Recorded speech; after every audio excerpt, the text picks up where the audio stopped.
Some cars are just different. This was one of them. A car that was this perfect fusion of a British soul and pure Italian artistry.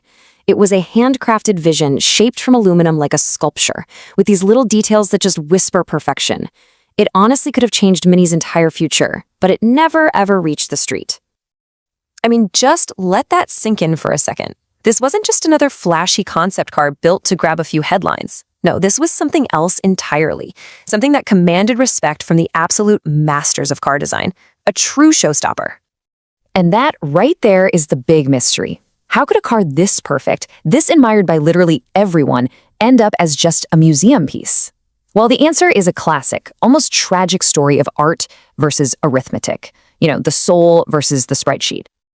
Okay, so let's rewind the clock. We're going back to 2014. Mini decides to team up with the legendary Italian coach builder Touring Superleggera to create this one-of-a-kind two-seat Roadster. Right from the start, you just knew this collaboration was going to be something special.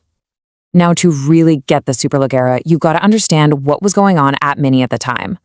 After BMW brought the brand back to life, Mini basically spent a decade just throwing all these bold concepts at the wall to see what might stick. Some, like the coupe and the Roadster, actually made it to production. Others, not so much. But when the Superleggera showed up, it was instantly clear. This was different. This was not just another experiment. And this phrase really gets to the soul of the car. Instead of just chasing drama, it was all about purity. It felt like Mini had finally grown up. I mean, still fun, for sure, but now it was wearing a perfectly tailored suit. Every single line on it just felt inevitable. So let's zoom in a bit, because the real genius here was how it took all those classic Mini design cues and just dialed up the sophistication to a whole new level. So, you've got the familiar round headlights and that hexagonal grille, but on this car, they're just softer, more organic. The Superleggera took that playful charm that we all know and love and translated it into this language of pure elegance. It evolved the design, but it never lost the soul. And the attention to detail was, it was just incredible. You see those classic bonnet stripes? They're not just paint. They were actually embossed, pressed right into the aluminum itself, as if the car's racing heritage was physically baked into its DNA. And then you get around to the back and see this incredible little flourish, a single vertical fin rising up from the tail. It's a cool nod to classic racing boats and old-school aerodynamics, but it's done with so much style. It's unique without being shouty. And of course, it had to have a nod to its British roots, right? The Union Jack taillights were integrated just beautifully. It's such a clever touch that feels authentic and modern, not like some tacked-on gimmick. This whole philosophy of understated elegance carried right through to the inside. The guiding principle was something they called quiet confidence. And it's the simple idea that, true luxury doesn't need to shout. And you can see that principle in action right here. The entire dashboard is a single sheet of aluminum, just left bare to show off the craftsmanship. The instruments feel like a high-end Swiss watch, and that rich leather is stitched with incredible restraint. Everything you see and touch is just honest. So we have this masterpiece of design. The passion, the vision, the soul, it's all there.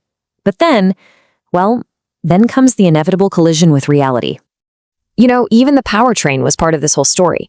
It could have easily taken a lively turbocharged engine from a Cooper S, but Mini also hinted that it could be fully electric, which would have positioned it as this perfect bridge between the brand's past and its future.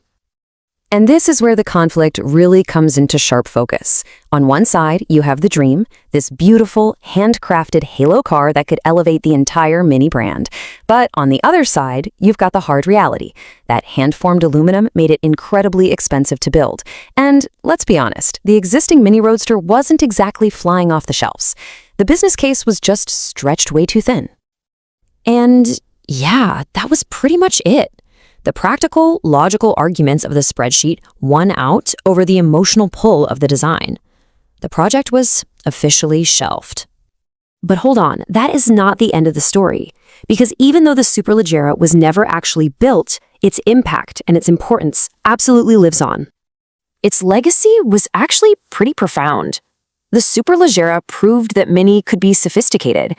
It proved that minimalism could be emotional, and that a brand could honor its heritage by moving it forward, not just by endlessly repeating it. And think about this. A decade after it was first shown, the design still feels completely current. Good design ages slowly, great design barely ages at all. Every single time photos of this car pop up online, the excitement is still there. That, my friends, is timeless appeal. So ultimately, the Superleggera became a kind of compass for the brand. It was a true north, pointing toward a future where luxury means leaving things out, not just piling more stuff on. It showed that real simplicity only comes after you've mastered all the complexity. So, where does all of this leave us today? Well, it leaves us with a really powerful idea and a question for the future of Mini. And this is exactly why visionary concept cars matter so much, even the ones that never get built. They push boundaries. They challenge what we think a brand can be. They give us a little glimpse of a more beautiful, more thoughtful future. Which all leads us to this one final question for you. If Mini were to bring back a pure, lightweight Roadster with this same kind of quiet elegance, how should they do it? Should it fully embrace the electric future, stick with good old-fashioned petrol, or maybe offer both?